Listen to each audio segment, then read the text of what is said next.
Couple days ago, I made a video about what was, in my opinion, wrong with the world. And to sum it up, I essentially said that our intentions behind what we do are in an incorrect place. More often than not, the primary intention we have behind the actions that we do, especially when it comes to work-related things, is the intention to make money. And when we come from the intention to make money, we cut corners because the goal is to make money. The goal isn't to provide a quality creation. I got a good comment on that video where a woman was talking about how she feels called to do some quilting.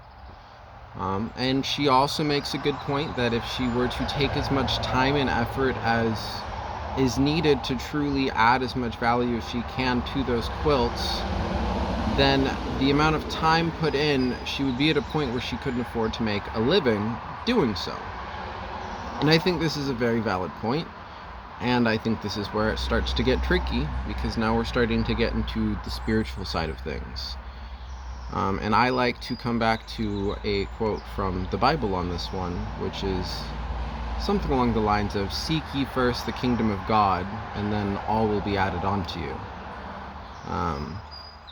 But when I hear that quote, one of the things I try to remind myself as I'm moving into this creating as much value for the world as I can without worrying about the money side of things is this internal belief that as long as I am continually providing as much value as I can to society, not trying to get as much money out of society as possible, but trying to provide as much value to society as possible, that I will have everything I need. I will be taken care of, and that is more than just financially.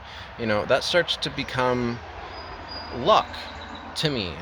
That's Now we're talking about, just instead of just making enough money, now we're starting to talk about other aspects of life and other aspects of being rich, such as, in this economy especially, trying to find affordable housing. Not just having enough money, but also finding a place that's affordable in an environment where that's a difficult thing to do.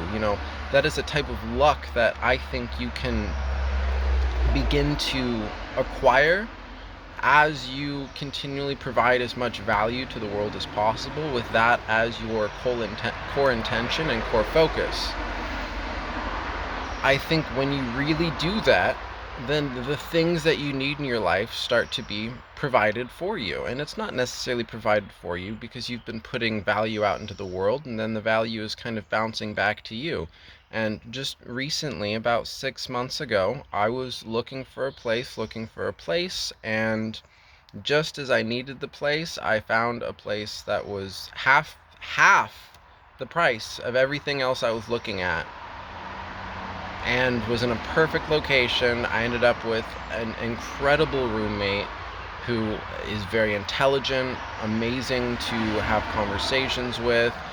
He's got family that lives nearby that treats me like family.